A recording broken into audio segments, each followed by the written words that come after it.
When you took that plane ride to Washington, D.C. for the hearing last week, I mentioned before and during the flight, but we know that the plane was seconds away from landing. So, Kiah probably thinking in her mindset right at that time, I'm back home, I'm safe, I'm okay. So like even when you were getting that close to landing too, everyone's kind of in the same mindset. Like everyone, when you fly, and you said you feel the tires come out from underneath the airplane, and you can actually see the runway.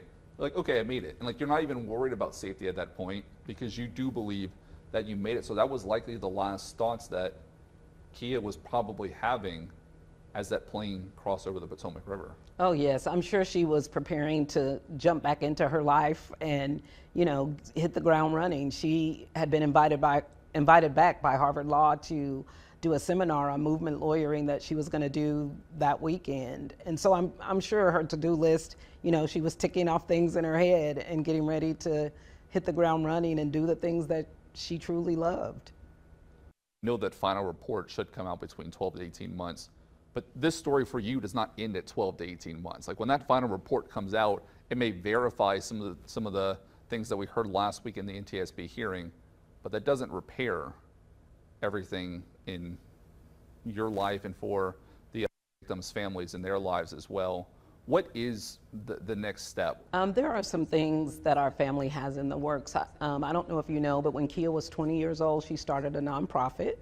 And our plan as a family is to continue her work, to cement her legacy, to work with young girls, underrepresented girls, and give them the tools that they need, the social capital, as Kiah would call it, that they need to be successful in life. And so right now, I will be the person carrying that on. I'm an educator by trade, and so I will be working with a cohort of girls this year under the umbrella of Kiah's Princess Project, again, to continue her legacy. And I feel like every young girl should know about women like Kiah because it inspires them to be the best that they can be.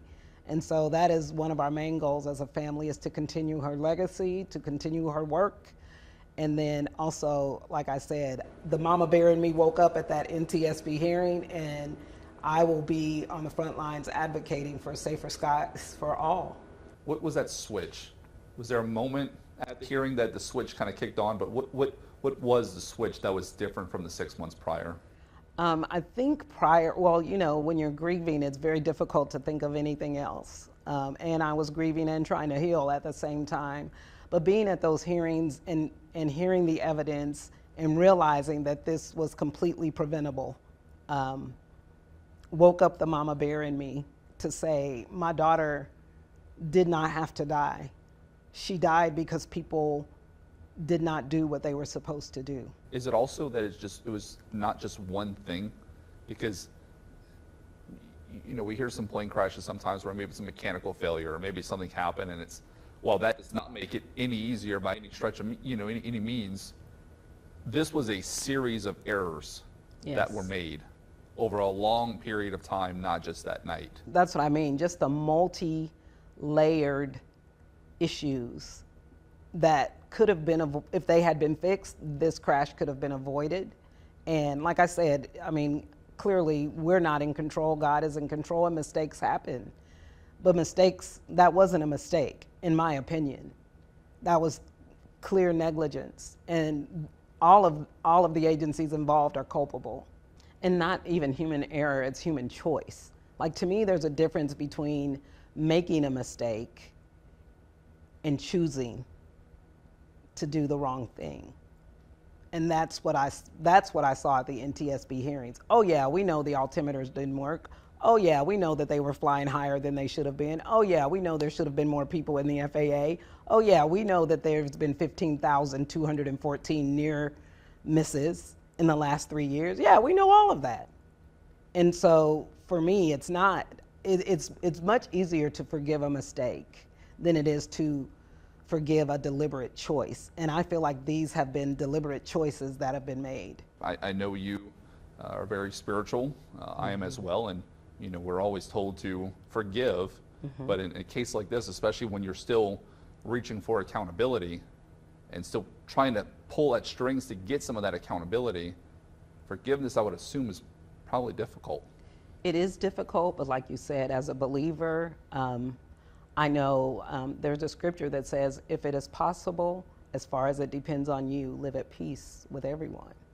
And that is my goal, is to be able to hold space and forgive the people that made deliberate choices that were not in the best interests of the American people. That's the thing that keeps you up at night, is knowing that there are people out there trying their very best to hold people accountable and to give suggestions that could, make this something that could be avoided. But if it falls on deaf ears, then, what do you do with that? And so for me, I don't have any pie in the sky hopes that things are going to be vastly different because of this tragedy, which is really sad. So even given the legislation that's been introduced, while it feels like a step in the right direction, for the victims' families, I'll believe it when I see it. Exactly, because you can say, yes, I agree with you, but there's going to be cases where where we won't follow this protocol. And so what that does for me as a family member is, it doesn't mean anything. Words don't mean anything. It is action put behind the words that means something.